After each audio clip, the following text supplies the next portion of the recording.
connecte-toi. Zizi. Zizi. Donc on est chez 120 ici, au lieu aujourd'hui du hip-hop local. SE a déménagé toute sa chambre pour nous faire du son. Et on a réussi à réunir des rappeurs, ce qui est chouette. Qu'est-ce qui vous fait faire du rap à vous? Parce que c'est dans nos goûts en fin de compte, tu vois, c'est parce qu'on aime le rap, tu vois. Il y a des choses à dire. Il y a le côté aussi qui est entre guillemets facile à faire, enfin facilement accessible. C'est-à-dire si tu veux faire par exemple du kaneka ou du reggae, il faut tout de suite que tu trouves un groupe, machin, une salle de répète et tout ça. Alors du rap, tu prends une feuille, hop, t'écris et tu fais ça, ouais voilà, et puis tu t'entraînes sur des instruments américaines. Après, si t'as un pote qui fait les sons, si tu connais SE, voilà, tu peux faire ça plus propre. Mais je veux dire, même nous, avec Ibal, qu'on fait ça à une échelle plus ou moins professionnelle, ça nous prend un album, il nous coûtera beaucoup moins cher qu'un album de Kaneka. Parce qu'on enregistre ça, on enregistre dans ma chambre, en matériel, on a un ordinateur, une carte son, un micro, et voilà. C'est une musique qui est vraiment qui a été conçue de cette manière, qu'elle soit accessible à tous, quoi, aussi bien par la danse. Parce que la danse, maintenant, on a besoin de salle de répétition, mais à la base, c'était bitume, un carton, voilà quoi.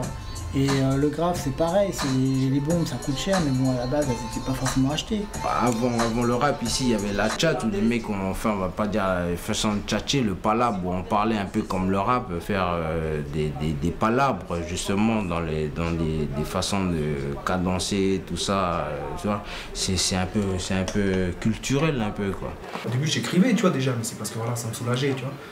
Mais après, le rap, c'est parce que c'était le fun, tu vois. On était à l'école, tu vois, j'étais en France, tu vois.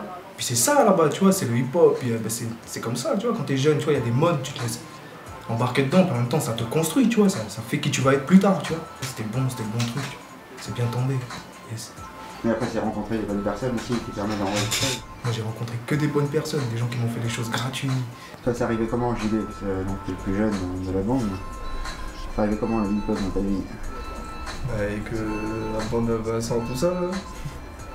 Et voilà, à force d'écouter, après t'as envie d'écrire, raconter des trucs, ce qui se passe, dire la vérité. Moi je fais ça par thérapie, je fais du rap, c'est pour moi, je le fais pas pour le public, je le fais pas pour gagner de l'argent, je le faisais pas, on va dire, dans le sens où c'était pour être populaire, je fais ça, voilà, je fais ma thérapie. Quand j'écoute un mec qui chante du rap, à la limite j'ai l'impression qu'il me parle directement ou indirectement il me parle. Donc moi, à la limite, après, je fais de la thérapie, voilà, je me fais des cassettes où je m'écoute et je me parle. Je pensais que ça a commencé Vandal Position. Alors, Vandal Position, ça a commencé en 2000 à peu près. On s'est rencontrés avec Ibal au lycée. Alors, moi, je faisais déjà du son, du rap, enfin de l'écriture, tout ça, du DJing depuis 95-96, quoi.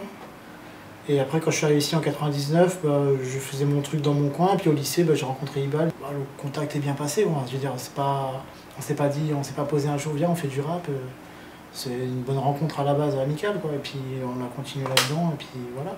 L'idée, pour revenir aux origines du hip-hop, c'est dès les premières émissions qu'on a entendues, ça a fait quoi en fait? J'étais intéressé par le côté plastique de la chose. Mais entre-temps, il y a les chorégraphies, les danses, tout ça. Bon, le hip-hop, c'est un monde, c'est une culture. Ça a voulu être la hip-hop, la nation zoulou, un peu comme a voulu affirmer Afrika Bambaataa, quoi. Réunir, comme faisait le temps le mec, réunir toutes les tribus environnantes, c'est réunir tous les quartiers, quoi. Sous la bannière hip-hop, quoi. Et puis voilà, moi, la première fois que j'ai vu le message hip-hop dans les années 80, c'était positif et ça reste toujours positif.